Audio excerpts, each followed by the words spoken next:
brought to you by East Texas Professional Credit Union and John Fraser Allstate.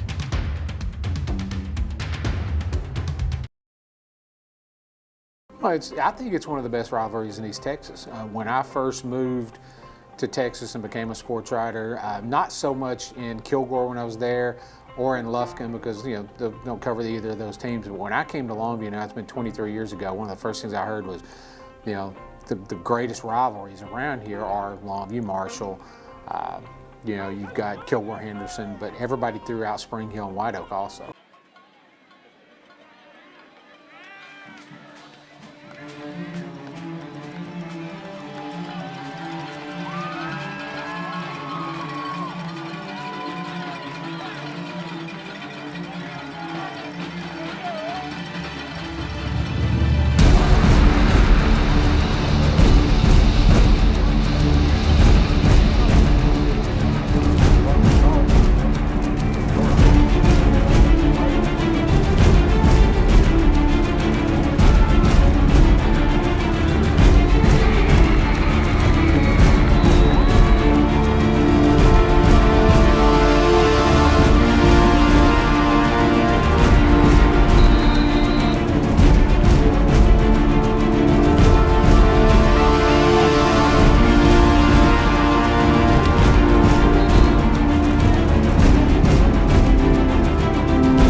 You got your first win on Friday against, arch rival White Oak. It's always, they may have had a down year, but you never can tell what's going to happen in a rivalry game like that. So how do you feel about getting that first one out of the way and now moving on to Rusk this week? Yeah, it was big for our kids and coaching staff, just because when you're 0-2, that actually sucks. So, but that with White Oak, they are a little bit down, but when you have a rivalry game, they're going to play hard, and we did too.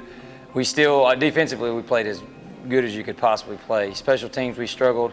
And then offense had a lot of yards, but still struggled scoring when we went down there. So there was one drive in particular, we went 17 plays, but we get 0 points out of it. So if you ever run 17 plays consecutively, you should score. So we still have some stuff to work on, but it was to get that first win. It was nice to finally get the first win out the way, and it was nice to definitely beat White Oak.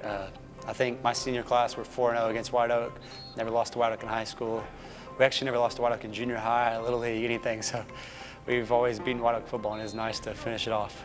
I mean, it feels great, and then it's also saddening because it's my last rival game of the year. But I mean, it feels great. I think our guys have light in their eyes. We can keep moving, because it's really hard to believe that we're going to have a losing season. But after that game, I believe everybody keeps driving.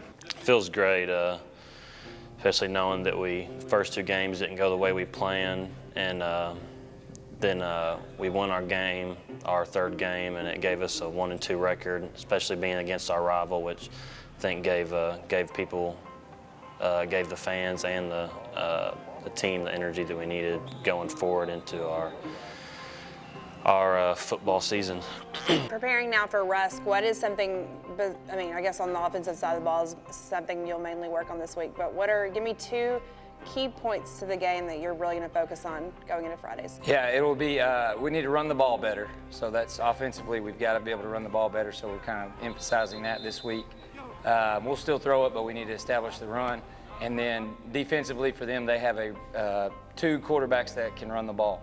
So, you know, against Bullard, their quarterback ran a lot and we struggled with it. So it's going to be the same thing this week. So we've got to be ready to tackle the quarterback. I'm looking forward for us to carry over for what we did at White Oak. I'm looking for our confidence, our energy, our attitude, just to all carry over and turn this thing into a nice little roll. We've been practicing pretty hard.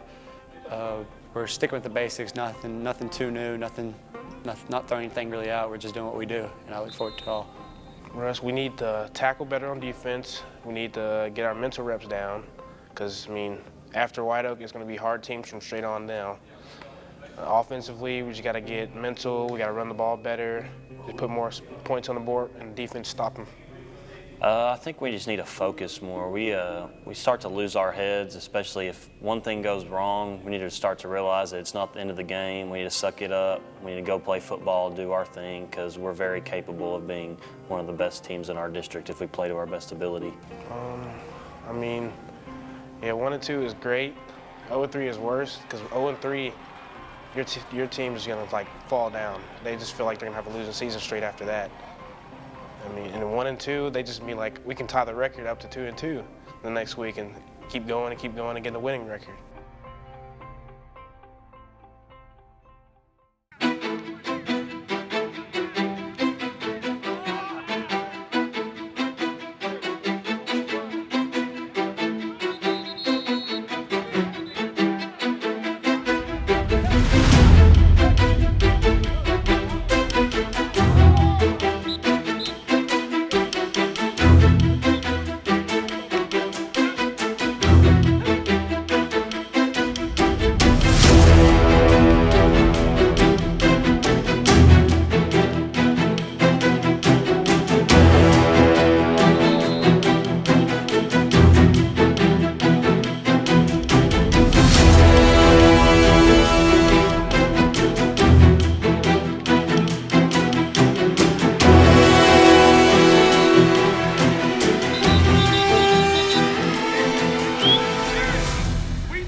We've gone over before.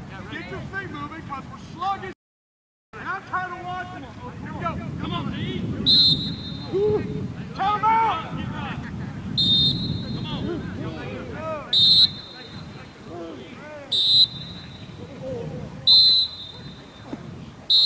Damn. What number are we on? 6. Get your phone right. Get it right. Quit slugging us around. Pound them every time. We're long! Get out of your feelings! Get out! Do we need to go inside? Are we satisfied with one win? Get out of your feelings, leaders, step up! Quit being soft! Line up, take it! Let's go! Let's go! Let's go!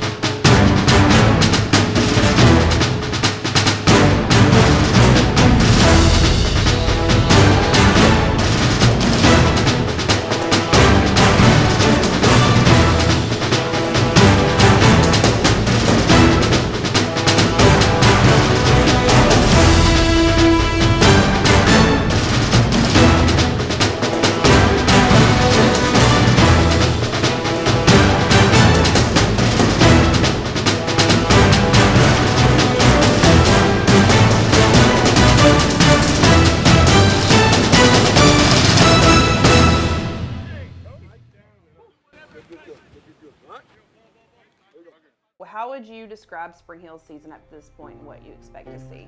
Honestly, I think it's about what I expected. I expected them to struggle a little early, just finding their rhythm and finding their way under a new coach and a new system and everything. So, you know, I'm not surprised that they started out with 2 losses, and I'm not surprised that they're finally getting untracked a little bit. I think it's going just the way that it needs to go for them. You know, the thing that jumped out to me was the 0 on White Oak's side of the scoreboard. That's you know, solid defense. I don't care who you're playing. You shut somebody out this day and age with you know, the offenses that score so many points and put up so many yards.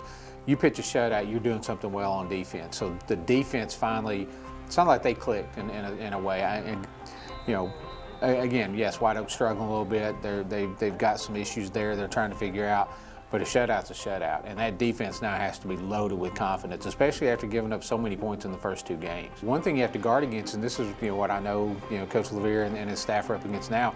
For 2 weeks you had to deal with when are we going to get that win, and how long do you look back on a loss and before you get rid of that. Well, now they're having to look back on a big win for themselves. Hey, how long do you let the kids celebrate, before you turn the page and start looking at Rusk? So how quickly they were able to do that is going to be a big key. Rusk is not a bad football team. It's funny the similarities between this year and last year. Rusk is sitting at 0-3 right now, or 0-3, and last year they went into this game 0-3. They lost this game to White Oak, lost a couple more, and then they got on a roll and they won their district and ended up going to the playoffs. So. This is a team that can catch fire. Something, whatever Coach Hancock's doing over there right now, they're struggling a little bit. He's a great coach, and he gets it turned around. And, if you're Spring Hill, you hope this isn't the game that they make that turnaround. Yeah, I think you can tell their kids are believe in themselves a little more, which I told them before the game Friday that, we very easily could be 2-0 right now. So, but when you go 0-2, it can get in your head that, hey, we're not very good. And so, it's just really, cutting that out and focusing on ourselves and getting the first win, and then this week, getting to 2-2, which would put us at 500. So that's really where we need to be.